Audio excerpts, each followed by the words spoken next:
Érase una vez un profeta llamado Habacuc, un hombre de profunda fe y compromiso con Dios, quien vivía en el turbulento reino de Judá. Era un tiempo oscuro, marcado por la violencia y la corrupción desenfrenada. Las calles de Jerusalén estaban plagadas de injusticia.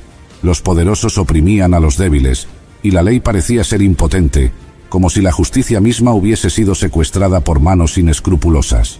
Día tras día, Habacuc observaba estas escenas con un dolor en el corazón, preguntándose por qué el Dios justo y santo que servía parecía guardar silencio.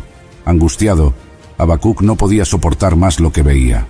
Alzaba sus oraciones a Dios, clamando con lágrimas en los ojos.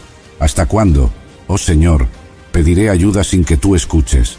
¿Por qué permites que la injusticia florezca y los malvados prosperen, mientras los justos sufren y el derecho es pisoteado? Habacuc vivía en una constante tensión espiritual, tratando de entender el propósito de Dios en medio de tanto caos. Y todos los días, su corazón se debatía entre la fe y la frustración.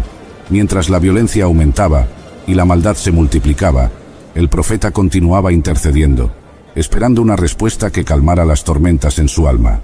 Habacuc se preguntaba, ¿cuánto tiempo más debería soportar este dolor?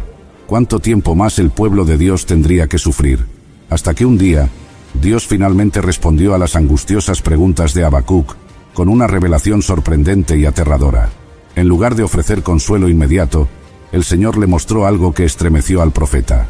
Mira a las naciones y observa con asombro. Estoy haciendo algo en tus días que no creerías, aunque alguien te lo contara. La respuesta de Dios era inesperada, pues Él estaba levantando a los babilonios, una nación feroz y despiadada, como instrumento de juicio contra Judá. Habacuc escuchó con el corazón encogido mientras Dios describía a los babilonios. Eran como un viento imparable, destructores que avanzaban conquistando tierras y dejando a su paso un rastro de devastación. Sin temor a ningún rey, ni respeto por ninguna nación, los babilonios se convertirían en la vara de disciplina que Dios usaría para castigar la corrupción y la apostasía de su pueblo. La visión era aterradora, y Habacuc quedó atónito. Nunca habría imaginado que Dios permitiría que un pueblo tan cruel y pecaminoso fuera el instrumento para corregir a Judá. El plan de Dios parecía incomprensible, y sin duda sacudió la comprensión de justicia del profeta. Habacuc quedó perplejo. ¿Cómo podía un Dios santo y justo valerse de un pueblo aún más malvado para castigar a su propio pueblo? La revelación de Dios marcó un punto de inflexión, y el profeta se dio cuenta de que su lucha no solo era contra la injusticia en Judá, sino también con el misterio de los caminos de Dios, que eran mucho más altos y complejos de lo que él podía comprender. Y por eso, Habacuc se sintió aún más desconcertado y angustiado. El profeta, profundamente perturbado por la idea de que Dios pudiera permitir que un pueblo tan cruel como los babilonios castigara a Judá, se dirigió nuevamente al Señor. Con reverencia, pero también con sinceridad, Habacuc expresó sus dudas y temores. ¿No eres tú desde la eternidad, oh Señor, mi Dios, mi Santo? No moriremos. Pero, ¿cómo puedes usar a estos invasores impíos, que no tienen misericordia, para castigar a un pueblo que, aunque pecador, sigue siendo el tuyo? Habacuc luchaba por comprender cómo un Dios puro y perfecto podía soportar ver a una nación tan perversa devorando a Judá como si fueran peces atrapados en una red. Cuestionaba el propósito de Dios, tratando de reconciliar el carácter justo del Señor con los métodos que Él había revelado. Los babilonios se deleitaban en su propia fuerza, se enorgullecían de sus conquistas, y Habacuc no podía evitar sentir la injusticia de que un pueblo tan brutal pareciera tener la victoria. Sin embargo, en medio de su confusión, Habacuc tomó una decisión importante. Subió a su torre de vigilancia, como un centinela esperando un mensaje, y dijo: «Me mantendré en mi puesto, y estaré atento para ver qué me dice el Señor y cómo responderá a mi queja». A pesar de sus dudas, Habacuc eligió esperar con fe y paciencia, determinado a escuchar lo que Dios tuviera que decirle. Hasta que finalmente, Dios respondió de nuevo, y esta vez con una visión clara y poderosa que cambiaría la perspectiva de Habacuc para siempre. El Señor le dijo: «Escribe la visión y grábala en tablas, para que corra el que la lea». Dios le reveló que la justicia no sería inmediata, pero sin duda vendría. Aun si parecía que tardaba, Habacuc debía tener fe en que la promesa de Dios se cumpliría a su debido tiempo.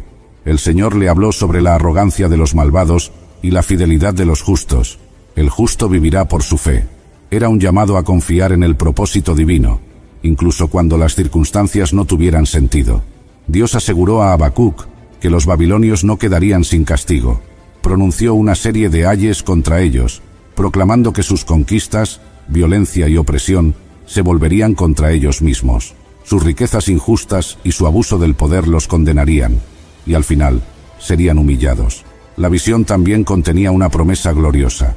La tierra será llena del conocimiento de la gloria del Señor, como las aguas cubren el mar. Dios no solo era un juez justo, sino también el Señor soberano de la creación, y su gloria se revelaría en toda la tierra. La maldad no prevalecería para siempre, el poder de los opresores sería destruido, y la justicia divina se establecería. Habacuc escuchó estas palabras, y aunque las circunstancias aún no habían cambiado, el mensaje de Dios trajo una transformación en su interior. El profeta comprendió que el plan de Dios era mucho más grande y perfecto de lo que él podía imaginar, y que la justicia llegaría en el momento preciso. La certeza de que Dios estaba al control y que la maldad sería derrotada llenó de esperanza el corazón del profeta. Y desde ese día, el corazón de Habacuc fue transformado por completo. En lugar de continuar luchando con la desesperación y el miedo, el profeta encontró la fuerza para alabar y confiar en el Señor. Habacuc elevó una oración, una canción de alabanza y reverencia, que reconocía la majestad y el poder de Dios. Recordó las obras poderosas que el Señor había realizado en el pasado, cómo había liberado a Israel de Egipto, cómo la tierra tembló ante su presencia, y cómo los ríos y montañas se doblegaron ante su poder. Habacuc expresó su asombro ante la grandeza de Dios. He oído tu fama, Señor. Me siento lleno de temor por tus obras. En tu ira, acuérdate de tu misericordia. Aunque el profeta temblaba al pensar en los juicios que se avecinaban, su fe había sido fortalecida por la promesa de que Dios estaba al control y de que todo se cumpliría según su plan perfecto. El profeta se sometió a la voluntad de Dios, incluso sabiendo que tiempos difíciles vendrían. Visualizó un futuro en el que las viñas no producirían uvas, los campos no darían alimento, y el ganado desaparecería de los rediles, una imagen de gran escasez y sufrimiento. Pero, a pesar de todo, Habacuc proclamó con valentía: aunque la higuera no florezca ni haya fruto en las vides, aún así yo me alegraré en el Señor, me regocijaré en el Dios de mi salvación. Desde ese día, Habacuc decidió confiar en el Señor como su fortaleza. Reconoció que Dios le daría la firmeza y el poder para enfrentar cualquier desafío, como los ciervos que trepan con seguridad por las alturas de las montañas. A través de la fe y la alabanza, Habacuc encontró paz en la soberanía y el amor de Dios, y su lamento se convirtió en una celebración de esperanza. La historia de Habacuc concluye con una profunda lección sobre la naturaleza de la fe en medio de circunstancias difíciles. A lo largo de su experiencia, el profeta aprendió que confiar en Dios no siempre significa entender sus caminos o ver resultados inmediatos, sino aferrarse a la certeza de que Dios es justo y soberano. Habacuc comenzó con angustia y terminó con una canción de alabanza, mostrando que el viaje espiritual de la fe implica un cambio de perspectiva. No siempre es posible cambiar las situaciones externas, pero la confianza en el plan divino puede transformar nuestra forma de enfrentarlas. Habacuc eligió regocijarse en el Señor, incluso cuando las condiciones parecían desalentadoras, porque entendió que la verdadera fuente de alegría y fortaleza no está en lo que el mundo ofrece, sino en la presencia y el poder de Dios. Este relato invita a reflexionar sobre la importancia de buscar a Dios sinceramente, incluso cuando estamos llenos de preguntas, y a recordar que su justicia y misericordia prevalecerán. La fidelidad y la confianza en medio de la prueba son lo que sustentan a los que ponen su esperanza en el Señor. En los vastos territorios de Siria, durante los días de los reyes, había un hombre cuyo nombre resonaba con poder y honor: Naamán. Era un capitán de los ejércitos de Siria, un hombre que no solo comandaba a miles de soldados, sino que también contaba con la admiración y el respeto de su rey, Ben-Hadad II. La razón de esta admiración no era solo su valentía en batalla, sino su impresionante éxito en la guerra contra Israel, donde la victoria parecía acompañarlo siempre. El segundo libro de Reyes, capítulo 5, 1 nos dice esto: Naamán, general del ejército del rey de Siria, era varón grande delante de su señor, y lo tenía en alta estima, porque por medio de él había dado Jehová salvación a Siria. Era este hombre valeroso en extremo. Pero como la vida muchas veces nos recuerda, no importa cuán alto haya subido un hombre, siempre hay pruebas que lo desafían. Naamán, a pesar de su gran honor y valentía, cargaba una sombra oscura sobre su vida. Introducing Meta Ray-Ban Display, the world's most advanced AI glasses. With a full color display built into the lens of the glasses, it's there when you need it and gone when you don't. Send and receive messages, translate or caption live conversations, collaborate with Meta AI, and more. Be one of the first to try Meta Ray-Ban Display. Visit meta.com/Meta Ray-Ban Display to book a demo and find your pair. Este hombre, temido y reverenciado por las naciones, era también un leproso. La lepra era una enfermedad devastadora, una condena visible y lenta que iba consumiendo la carne de su portador. Para los que la sufrían, significaba no solo el dolor físico, sino una mancha en la vida social, un estigma de impureza. En Israel se les excluía de la comunidad, y aunque las costumbres sirias podían ser distintas, la lepra de Naamán aún era una amenaza para su estatus, su vida y el respeto de quienes le rodeaban. Naamán llevaba su vida diaria con una mezcla de orgullo y sufrimiento. Cada mañana se levantaba sabiendo que debía ponerse la armadura que ocultaba las manchas cada vez más evidentes en su piel. Iba al campo de batalla, comandaba sus tropas y recibía el reconocimiento de su rey, pero al final del día, en la soledad de su tienda, cuando se despojaba de su armadura, los parches de piel deteriorada le recordaban su mortalidad. Aquel hombre que tenía el poder de conquistar naciones no podía conquistar su propia enfermedad. Sin embargo, entre los esclavos y cautivos que habían traído de Israel en sus incursiones militares, había una joven que había sido asignada para servir a la esposa de Naamán. Esta joven había sido separada de su hogar, pero conservaba su fe en el Dios de Israel. Sabía que su nación, aunque derrotada en la guerra, servía al Dios verdadero, el Dios que era capaz de sanar. Un día, con un corazón compasivo y valiente, la joven israelita se acercó a su señora y le dijo: «Ojalá mi señor estuviera delante del profeta que está en Samaria. Él lo sanaría de su lepra». Estas palabras llegaron a oídos de Naamán, quien se encontraba desesperado por hallar una cura. Quizás en otro tiempo no habría dado importancia a las palabras de una esclava, pero la lepra era una carga que le hacía vulnerable, dispuesto a aferrarse a cualquier esperanza. La sugerencia de la joven plantó una semilla de esperanza en su corazón. Naamán, hombre acostumbrado a las estrategias militares, supo que su única opción era actuar rápido. Naamán fue al rey Ben-Hadad II, su señor, y le habló de la sugerencia de la joven esclava. El rey, deseoso de ver a su valiente general restaurado, no dudó en apoyarlo. «Anda, ve, y yo enviaré cartas al rey de Israel», le dijo el rey. Así, Naamán se preparó para su viaje hacia Israel. No se marcharía como cualquier hombre. El capitán llevó consigo una caravana de riquezas, 10 talentos de plata, 6.000 piezas de oro y 10 mudas de ropas finas, un tesoro inmenso que pensaba usar para comprar su sanidad. La carta que el rey de Siria escribió era directa y decía: «Cuando llegare a ti esta carta, sabe por ella que yo envío a ti a mi siervo Naamán, para que lo sanes de su lepra». Naamán llegó a Samaria, la capital del reino de Israel, y se presentó ante el rey Joram, hijo de Acab. Al leer la carta, el rey de Israel entró en pánico. «¿Acaso soy yo Dios, que mate y dé vida, para que éste envíe a mí a sanar a un hombre de su lepra?», clamó con desesperación. Pensaba que el rey de Siria buscaba un pretexto para la guerra, pero había en Israel un hombre de Dios, el profeta Eliseo, sucesor de Elías, quien escuchó acerca de la angustia del rey y del dilema de Naamán. Eliseo, confiado en el poder de Jehová, envió un mensaje al rey: «¿Por qué te has rasgado las vestiduras? Dile al hombre que venga ahora a mí, y sabrá que hay profeta en Israel». Naamán, con su comitiva, cabalgó hasta la casa de Eliseo, esperando que el profeta realizara algún ritual grandioso, una ceremonia pública que reflejara su importancia. Sin embargo, para sorpresa de Naamán, Eliseo ni siquiera salió a recibirlo. En lugar de ello, envió a su siervo con un simple mensaje: «Ve y lávate 7 veces en el Jordán, y tu carne se te restaurará, y serás limpio». Naamán se enfureció. ¿Un simple baño en el río Jordán? ¿Eso era todo lo que se requería para ser sanado? Siria tenía ríos más grandes y limpios que el Jordán, y se sintió insultado. ¿Acaso los ríos de Damasco, el Habana y el Farfar no son mejores que todas las aguas de Israel?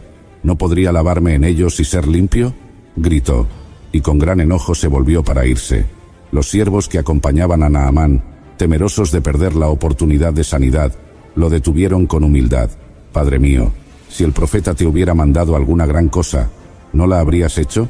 ¿Cuánto más diciéndote, lávate y serás limpio?» Naamán finalmente cedió. La esperanza de ser sanado, aunque se encontraba en un simple río, era más fuerte que su orgullo. Descendió al Jordán, cuyas aguas no parecían nada extraordinarias, y se sumergió 1, 2, 3 veces, hasta que después de la 7ª inmersión, al emerger, algo extraordinario ocurrió. La lepra que había consumido su carne se desvaneció. La piel del gran capitán, quien había sido atormentado por la enfermedad, se restauró como la piel de un niño. Naamán quedó atónito. El milagro que tanto había deseado había sucedido de manera tan simple, tan inesperada. No hubo grandes ceremonias, ni encantamientos mágicos, solo obediencia al mandato de Dios a través de su profeta. El capitán, con lágrimas en los ojos y gratitud en su corazón, regresó a la casa de Eliseo. Naamán ya no era el mismo hombre. No solo había sido sanado de su lepra física, sino que su corazón había sido transformado. Regresó a Eliseo y se paró delante de él, ofreciendo los grandes tesoros que había traído consigo. Pero el profeta, fiel a su misión, y sabiendo que la gracia de Dios no tiene precio, se negó a recibir cualquier compensación. Naamán, entonces, hizo una petición inusual. Pidió llevar consigo tierra de Israel de 2 mulas, pues había decidido que desde ese momento solo adoraría al Dios de Israel, el único Dios verdadero. Sin embargo, Naamán sabía que aún tendría que cumplir con ciertas obligaciones como capitán sirio. Pidió perdón de antemano, sabiendo que en ocasiones tendría que acompañar a su rey al templo del dios Rimón. Eliseo, con sabiduría y misericordia, lo despidió en paz. «Ve en paz». El viaje de Naamán de regreso a Siria no fue solo un viaje físico, sino también uno espiritual. Su corazón estaba lleno de gratitud y asombro por lo que había experimentado. Cada vez que miraba la tierra de Israel que llevaba consigo, se acordaba del milagro y del poder del Dios de Israel. El viaje de regreso lo hizo más consciente de que el verdadero poder no estaba en el mando militar, ni en la riqueza, sino en la obediencia y la humildad ante Dios. Cuando Naamán llegó a Siria, la noticia de su sanidad pronto se extendió por todo el reino. La gente que había conocido su aflicción se maravilló al ver su piel restaurada, y los rumores del profeta en Israel y del poder del Dios de los israelitas no tardaron en circular. Algunos, con asombro, escucharon cómo su gran capitán había obedecido una orden sencilla, cómo se había sumergido en las aguas de un río humilde, y cómo había dejado atrás su orgullo para ser restaurado. Naamán, al presentarse ante el rey Ben-Hadad II, compartió la historia de su sanidad con humildad y con un brillo en los ojos que jamás antes había tenido. Contó sobre la joven israelita, sobre el profeta Eliseo y la sencilla orden que le fue dada. Pero más allá de la sanidad física, Naamán hablaba de la paz y la transformación interna que ahora sentía. En el gran salón del rey, donde antes resonaban historias de conquistas y batallas, ahora se hablaba de fe, obediencia y del poder de un Dios extranjero, el cual había mostrado compasión hacia un hombre sirio. La esposa de Naamán, quien había sido testigo de su sufrimiento y su lucha, también fue transformada por el milagro. La joven israelita, la misma que había plantado la semilla de esperanza, era ahora vista con respeto y gratitud. Su fe y valentía no solo habían sanado a Naamán, sino que también habían sido un testimonio poderoso para todos en la casa del capitán. Ella, una simple sirvienta, había sido el instrumento de un milagro que cambió no solo la vida de un hombre, sino que sacudió la percepción del Dios de Israel entre los sirios. Naamán continuó con sus deberes como capitán, pero algo en él había cambiado profundamente. Cada vez que veía la tierra de Israel que había llevado consigo, recordaba que el Dios que lo había sanado no era como los dioses de Siria. No era un Dios que se movía por rituales elaborados o sacrificios ostentosos, sino un Dios que pedía fe y obediencia. En secreto, Naamán adoraba al Dios de Israel. La tierra que había traído consigo se convirtió en un altar, un recordatorio tangible de que su vida ya no le pertenecía solo a él, ni a su rey, sino también a un Dios que lo había mirado con misericordia. En más de una ocasión, Naamán se encontró en la obligación de acompañar a su rey al templo de Rimón. Con cada paso que daba hacia ese lugar, su corazón clamaba en silencio al Dios de Israel. Sabía que las apariencias eran importantes en su posición, pero internamente, él sabía a quién pertenecía su adoración verdadera. Eliseo lo había despedido en paz, y Naamán se aferraba a esas palabras cada vez que debía presentarse en el templo de Rimón. La historia de Naamán nos muestra cómo incluso los más poderosos enfrentan situaciones que los dejan vulnerables, y cómo Dios usa los medios más humildes para traer sanidad y transformación. La valentía de una joven cautiva, la obediencia de un profeta fiel, y la humildad finalmente encontrada de un capitán orgulloso, nos muestran que el verdadero poder no reside en las posiciones de autoridad, sino en el sometimiento al Dios verdadero. Así, Naamán vivió el resto de sus días como un hombre transformado, un testigo viviente del poder de Dios en la tierra de Siria. Su testimonio llevó a muchos a cuestionarse acerca de sus propios dioses y a buscar al Dios de Israel. Aunque no todos se convirtieron, la semilla había sido plantada. Naamán, el capitán leproso, ahora era Naamán, el hombre sanado y transformado por la gracia divina. Si te ha gustado esta historia, te invitamos a darle me gusta y compartirla en tus redes sociales para que más personas puedan ser bendecidas con estos relatos. No olvides suscribirte al canal Historias Sagradas y activar la campanita para no perderte nuestras próximas publicaciones. También queremos saber tu opinión, por eso, por favor déjanos tus comentarios sobre este video y cuéntanos qué otras historias te gustaría que contáramos en este espacio. Hasta la próxima. Bendiciones.